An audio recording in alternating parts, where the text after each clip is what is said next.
गणनायकाय गणदैवताय गणाध्यक्षाय धीमहि गुणशरीराय गुणमण्डिताय गुणेशानाय धीमहि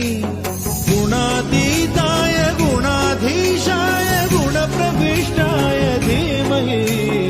एकदन्ताय वक्रतुण्डाय गौरीतनयाय धीमहि गजेशानाय भालचन्द्राय श्रीगणेशाय धीमहि एकदन्ताय